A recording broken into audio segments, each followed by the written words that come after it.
வாங்க, இது வந்து ஒரு 1/2 கிலோ சிக்கன் தான் இது. இது வந்து கோங்குரா சிக்கன் செய்கிறதுக்கு, அதாவது புளிச்சக்கீரை போட்டு ஒரு 10 ரூபா கட்டில் ஒரு 1/4 கட்டுக்கு மேலே கொஞ்சம் எடுத்து வச்சுக்கோங்க.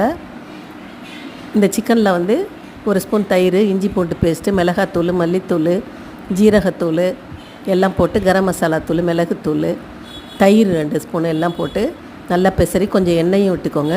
ஒரு பெரிய வெங்காயம் எல்லாத்தையும் பிசைஞ்சு ஒரு 1/2 மணி நேரம் மேரினேட் பண்ணி மூடி வச்சுக்கோங்க. அப்புறம் ஒரு கடாயில் எண்ணெய் விட்டு அதில் சோம்பு ஜீரகம் தாளிச்சிட்டு ஒரு சின்ன வெங்காயம் கொஞ்சம் போட்டு வதக்கிட்டு இந்த சிக்கன் அதில் போட்டு நல்லா வதக்கி வேக விடுங்க. கொஞ்சம் தண்ணி கழுவி விட்டு நல்லா சிக்கன் வேகட்டும். எண்ணெய் மேலே வர மாதிரி இருக்கிறப்ப புளிச்சக்கீரையை எடுத்து ஒரு கடாயில் கொஞ்சம் எண்ணெய் விட்டு ஒரு 4 பச்சை மிளகாய், இந்த புளிச்சக்கீரையும் நல்லா வதக்கிட்டு 4 பூண்டு போட்டு வதக்கி அரைச்சி அந்த சிக்கனோட சேர்த்து நல்லா எண்ணெய் மேலே வர வரைக்கும் லாஸ்ட்டாக வதக்கி எடுத்துகிட்டு சாப்பிட்டு பாருங்கள் எப்படி இருக்குன்னு. சூப்பராக இருக்கும்.